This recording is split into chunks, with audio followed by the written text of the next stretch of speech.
अंजलि, स्वागत है आज की क्लास में। आज हम रसायन विज्ञान का एक बहुत ही दिलचस्प अध्याय विलयन यानी सॉल्यूशंस शुरू करने जा रहे हैं। जी सर, मैं बिल्कुल तैयार हूँ। बहुत बढ़िया।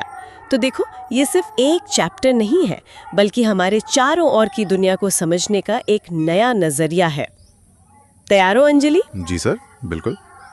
ठीक है अंजलि, चलो पहली स्लाइड देखते हैं। जी। देखो, इस स्लाइड पर एक बीकर में नीला द्रव है और उसके चारों ओर अणुओं मतलब मॉलिक्यूल्स के चमकदार 3D मॉडल घूम रहे हैं। हाँ सर, दिख रहा है। ये तो काफी अच्छा लग रहा है। ये हमारे चैप्टर की जादुई दुनिया को दर्शाता है। तो हेडलाइन है एकक एक विलयन। ओके। और पहला पॉइंट हमें केमिस्ट्री की दुनिया में स्वागत कर रहा है। लेकिन दूसरा पॉइंट देखो, वो कहता है कि हमारे आसपास लगभग हर चीज एक मिश्रण यानी मिक्सचर है। हर चीज? लगभग हर चीज। हम जानेंगे कि पीतल जैसी ठोस चीजों से लेकर हमारे खून तक सब विलयन क्यों है। ये कक्षा 12वीं का अध्याय है जो हमें पदार्थों के घुलने का विज्ञान समझाता है। सर, इसमें लिखा है कि लगभग हर चीज मिश्रण है। तो क्या हवा जिसमें हम सांस लेते हैं या पानी जो हम पीते हैं वो भी शुद्ध नहीं बल्कि मिश्रण है? बिल्कुल सही सवाल। अरे, और सर नीचे एक एग्जाम अलर्ट बॉक्स भी है। हाँ अंजलि, बिल्कुल सही देखा। इस अलर्ट का मतलब है कि बोर्ड परीक्षा में इस चैप्टर से महत्वपूर्ण प्रश्न जरूर पूछे जाते हैं। तो हमें हर टॉपिक को मतलब हर एक चीज को ध्यान से समझना होगा। ठीक है सर, बहुत अच्छा सवाल था तुम्हारा अंजलि, और तुम्हारे सवाल का जवाब अगली स्लाइड में ही छिपा है। चलो देखते हैं। ओके, इस स्लाइड पर देखो, एक तराजू है। एक पल्ले पर एक हीरे जैसा क्रिस्टल है जिस पर प्योर लिखा है। जी सर। और दूसरे पल्ले पर एक जटिल रंगीन गोला है जिसमें मशीन के पुर्जे हैं और उस पर मिक्सचर लिखा है। और देखो, मिक्सचर वाला पल्ला भारी है। हाँ, वो नीचे झुका हुआ है। ये यही दिखाता है कि दुनिया में मिक्सचर ज्यादा है। हेडलाइन भी यही पूछ रही है, शुद्धता एक भ्रम है।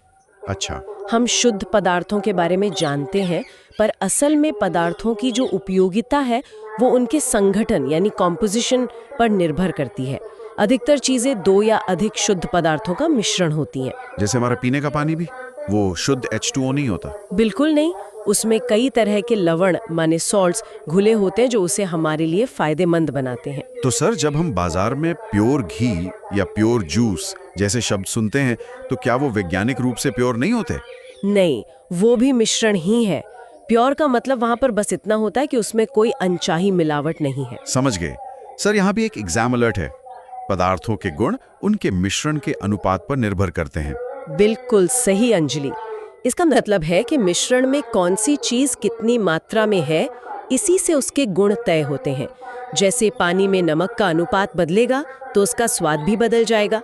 ये कॉन्सेप्ट बहुत जरूरी है। जी सर। चलो अब अगली स्लाइड पर चलते हैं और विलयन का एक ठोस उदाहरण देखते हैं। ठीक है। यहाँ 3 चीजें दिखाई गई हैं अंजलि। एक पीतल की तुरही मतलब ब्रास ट्रम्पेट, एक कांस्य पदक ब्रॉन्ज मेडल और एक जर्मन सिल्वर का सिक्का। जी। हेडलाइन है ठोस विलयन मिश्र धातु। और सबसे जरूरी बात यह है कि विलयन केवल द्रव यानी लिक्विड नहीं होते, ठोस भी हो सकते हैं। अच्छा, तो पीतल भी एक विलयन है? हाँ, पीतल जो है वो कॉपर और जिंक का मिश्रण है। कांसा कॉपर और टिन का मिश्रण है और जर्मन सिल्वर इसमें कॉपर, जिंक और निकल होते हैं। एक मिनट सर, ये तो बहुत अजीब है। जर्मन सिल्वर के नाम में सिल्वर है लेकिन उसके मिश्रण में तो सिल्वर मतलब Ag है ही नहीं। ऐसा क्यों? बिल्कुल सही पॉइंट पकड़ा तुमने।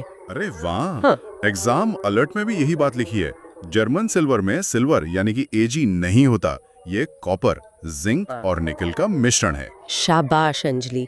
परीक्षा में ये सवाल अक्सर फंसाने के लिए ही पूछा जाता है। हमेशा याद रखना, जर्मन सिल्वर में सिल्वर नहीं होता, वो बस चांदी जैसा दिखता है। ये तो बहुत मजेदार बात है सर। है ना? चलो अब हम एक बहुत ही गंभीर और महत्वपूर्ण विषय पर आते हैं। अगली स्लाइड देखो अंजलि। जी सर। यहाँ एक स्वस्थ दांत है, एक डिजिटल मीटर है जिस पर 1.0 ppm से 1.5 ppm लिखा है और एक जहर की शीशी दिखाई गई है। ये तीनों चीजें एक साथ? हाँ, ये दिखाने के लिए कि मात्रा कितनी मायने रखती है। हेडलाइन है सांद्रता जीवन और मृत्यु का खेल। ओके। देखो, पानी में अगर 1 ppm फ्लोराइड है तो वो दांतों को सड़न से बचाता है। 1 ppm मतलब? पार्ट्स पर मिलियन। हाँ। 10 लाख में से एक हिस्सा। तो 1 ppm पर ये फायदेमंद है। लेकिन अगर यही मात्रा थोड़ी सी बढ़कर 1.5 ppm हो जाए तो यही फ्लोराइड दांतों में पीलापन पैदा करने लगता है। बस जरा सा बढ़ने पर? हाँ, और अगर सांद्रता मतलब कॉन्सेंट्रेशन बहुत ज्यादा हो तो फ्लोराइड जहर बन जाता है, जैसे चूहे मारने की दवा सोडियम फ्लोराइड। सर ये तो अविश्वसनीय है। सिर्फ 0.5 ppm के छोटे से अंतर से एक फायदेमंद चीज नुकसानदेह कैसे बन सकती है? यही तो केमिस्ट्री का जादू है। और सर एग्जाम अलर्ट भी यही कह रहा है, सांद्रता ppm का छोटा सा अंतर भी गुण बदल सकता है। बिल्कुल अंजलि, केमिस्ट्री में मात्रा का ही सारा खेल है। यही इस स्लाइड का सबसे बड़ा सबक है। एक और उदाहरण देखो, नसों में लगने वाले इंजेक्शन का खारापन हमारे रक्त प्लाज्मा के बिल्कुल बराबर होना चाहिए, वरना वो खतरनाक हो सकता है। जी सर, समझ गई। अब जब हमने इतने सारे उदाहरण देख लिए तो चलो अगली स्लाइड पर विलियन की सटीक परिभाषा समझते हैं। ठीक है सर।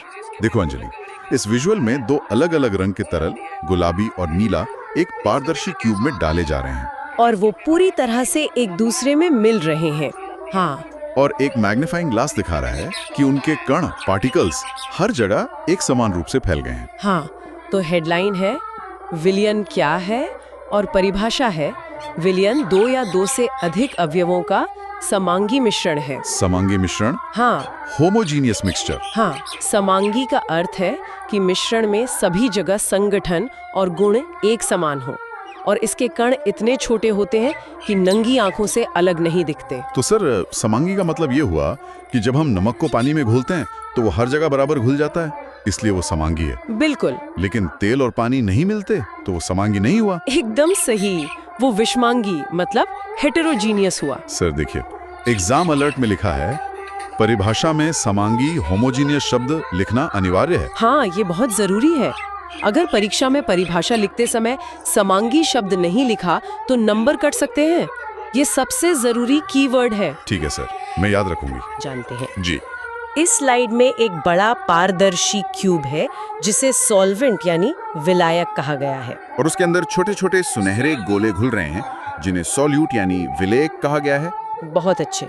तो हेडलाइन है विलियन के घटक, विलेय और विलायक। तो विलायक यानी सॉल्वेंट वो अवयव है जो अधिक मात्रा में होता है और यही विलियन की भौतिक अवस्था मतलब फिजिकल स्टेट तय करता है। और विलेय मतलब सोल्यूट वो है जो कम मात्रा में होता है और विलायक में घुल जाता है। बिल्कुल, जैसे चीनी विलेय है और पानी विलायक, और दोनों मिलकर शरबत यानी विलियन बनाते हैं। सर मेरा एक सवाल है, अगर हम 50 ml पानी में 50 ml अल्कोहल मिलाएं तो दोनों की मात्रा तो बराबर है, उस केस में विलेय और विलायक कौन होगा? बहुत अच्छा सवाल है। सर इसका जवाब शायद एग्जाम अलर्ट में है।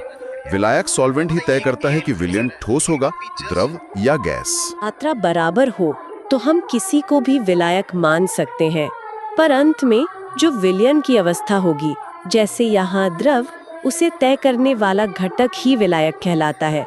ये नियम हमेशा याद रखना। अच्छा, तो अवस्था ही असली पहचान है। हाँ, विलायक ही बॉस है। चलो अंजलि, अब विलियन के प्रकारों को एक एक करके समझते हैं। पहली है अगली स्लाइड, गैसीय विलियन। गैसीय विलियन। यहाँ एक बादल के आकार का पारदर्शी कंटेनर है जिसमें अलग अलग रंगों के कण घूम रहे हैं। ये गैसों का मिश्रण दिखा रहा है और पास में एक ठोस क्यूब से धुआं निकल रहा है जो कपूर जैसा लग रहा है। जी सर। तो हेडलाइन है गैसीय विलियन। मुख्य नियम ये है कि यहाँ विलायक हमेशा गैस होती है। अच्छा, विलायक हमेशा गैस होगी। हाँ, जैसे गैस का गैस में विलियन है ऑक्सीजन और नाइट्रोजन का मिश्रण यानी हमारी हवा, द्रव का गैस में है क्लोरोफॉर्म का नाइट्रोजन गैस में मिश्रण, और ठोस का गैस में है कपूर का नाइट्रोजन गैस में विलियन। सर, कपूर का नाइट्रोजन गैस में विलियन का कोई असली उदाहरण क्या है? यह हमें कहाँ देखने को मिलता है? बहुत अच्छा सवाल। और एग्जाम अलर्ट में इसी को हाईलाइट किया गया है। कपूर का नाइट्रोजन में मिलना ठोस का गैस में विलियन है। हाँ अंजलि, जब कपूर को खुला छोड़ देते हैं तो वो धीरे धीरे हवा में, जो ज्यादातर नाइट्रोजन ही है, घुलकर गायब हो जाता है। यही इसका सबसे अच्छा उदाहरण है। ये प्रकार याद रखना बहुत महत्वपूर्ण है। जी सर, अब समझ आया। गैस के बाद अब बारी है सबसे आम प्रकार की। चलो अगली स्लाइड देखते हैं, द्रव विलियन। Liquid solutions. हाँ, यहाँ एक रैक में 3 टेस्ट ट्यूब रखे हैं जिनमें अलग अलग तरह के तरल विलियन है। तो हेडलाइन है द्रव विलयन। जी, और यहाँ मुख्य नियम क्या होगा? यहाँ विलायक हमेशा द्रव होगा। बिल्कुल। तो गैस का द्रव में विलयन है जल में घुली हुई ऑक्सीजन, जो जलीय जीवन का आधार है। द्रव का द्रव में है जल में घुली हुई इथेनॉल यानी अल्कोहल, और ठोस का द्रव में है जल में घुला हुआ ग्लूकोज या चीनी। सर, तो जो हम कोल्ड ड्रिंक्स पीते हैं उनमें जो कार्बन डाइऑक्साइड गैस खुली होती है, वो गैस का द्रव में विलयन का ही उदाहरण हुआ ना? एकदम सही उदाहरण दिया तुमने। और एग्जाम अलर्ट में लिखा है जल में घुली ऑक्सीजन ही मछलियों को जिंदा रखती है। हाँ, और ये एग्जाम अलर्ट बहुत महत्वपूर्ण है। पानी में ऑक्सीजन का घुलना ही एक कारण है कि समुद्र और नदियों में जीवन संभव है ये तो सच में बहुत जरूरी है ना? और अब आखिरी प्रकार जो हमने मिश्र धातुओं में भी देखा था। चलो अगली स्लाइड पर। ठोस विलयन। Solid solutions. यहाँ 2 चित्र हैं। एक स्पंज जैसा क्यूब है जिसमें छोटे छोटे छेद हैं, और दूसरा एक धातु की प्लेट पर पारे मतलब मर्क्यूरी जैसी तरल धातु की एक बूंद है। हेडलाइन है ठोस विलयन, और नियम है कि यहाँ विलायक हमेशा ठोस होता है। ओके, तो गैस का ठोस में विलयन है पैलेडियम पर हाइड्रोजन का विलयन। हाँ, द्रव का ठोस में है पारे का सोडियम के साथ अमलगम। और ठोस का ठोस में है तांबे का सोने में विलयन, जैसे जेवर बनाने के लिए। सर, यहाँ एक नया शब्द है अमलगम। इसका क्या मतलब है? बहुत अच्छा सवाल है। सर, एग्जाम अलर्ट में इसी के बारे में लिखा है। जब पारे को किसी धातु में मिलाते हैं तो उसे अमलगम कहते हैं। बहुत अच्छे अंजलि, यह एक बहुत ही खास टर्म है। जब भी कोई मिश्रण पारे के साथ बनता है उसे अमलगम कहा जाता है। ये परीक्षा के लिए याद रखना। ठीक है सर, अमलगम। बहुत बढ़िया अंजलि, हमने सारे टॉपिक कवर कर लिए। चलो अब आखिरी स्लाइड में सब कुछ जल्दी से दोहराते हैं। जी सर, समरी। हाँ, यहाँ एक स्मार्टफोन की स्क्रीन है जिस पर बादल, पानी की बूंद और एक क्यूब के आइकॉन बने हैं जो विलयन के तीनों प्रकारों को दर्शा रहे हैं। गैस, द्रव और ठोस। बिल्कुल। तो परिभाषा क्या थी? विलयन 2 या अधिक पदार्थों का समांगी मिश्रण है। घटक थे विलायक और विलेय। विलायक ज्यादा मात्रा में और विलेय कम मात्रा में। सही। और महत्व हमने फ्लोराइड के उदाहरण से समझा। और प्रकार, विलायक की अवस्था के आधार पर विलयन 9 प्रकार के होते हैं। एक मिनट सर, यहाँ लिखा है 9 प्रकार, पर हमने तो विलायक के आधार पर 3 मुख्य प्रकार पढ़े, गैसीय, द्रव और ठोस, और फिर उनके 3-3 उप प्रकार पढ़े। तो क्या 3 गुणा 3 9 प्रकार हुए? बिल्कुल सही समझा तुमने। और आखिरी एग्जाम अलर्ट फिर से याद दिला रहा है, विलायक ही विलयन की भौतिक अवस्था तय करता है। एकदम सही, तुमने खुद ही अपना डाउट क्लियर कर लिया। विलेय की 3 अवस्थाएं और विलायक की 3 अवस्थाएं मिलकर कुल 9 तरह के विलयन संभव है। और सबसे जरूरी बात जो बार बार आ रही है वो यही है कि बॉस हमेशा विलायक होता है। जी सर। तो अंजलि, आज हमने विलयन की दुनिया में एक शानदार शुरुआत की। हमने सीखा कि हमारे आसपास की ज्यादातर चीजें मिश्रण है और कैसे विलेय और विलायक मिलकर विलयन बनाते हैं। जी सर। और सबसे महत्वपूर्ण बात जो आज हमने सीखी वो है सांद्रता, मतलब कॉन्सेंट्रेशन का महत्व। कैसे एक ही पदार्थ की थोड़ी सी ज्यादा मात्रा उसे अमृत से विष बना सकती है। जी सर, आज बहुत कुछ नया और दिलचस्प सीखने को मिला, खासकर जर्मन सिल्वर और अमलगम वाली बात। बहुत अच्छा अंजलि। अब जाते जाते एक बात सोचना। जी सर। अगर हमारे आसपास लगभग हर निर्जीव चीज एक विलयन है, तो क्या हम खुद यानी सजीव प्राणी अरबों खरबों विभिन्न रसायनों का एक चलता फिरता जटिल विलयन नहीं है? इस पर विचार करना। अगली क्लास में मिलते हैं। जी सर, थैंक यू।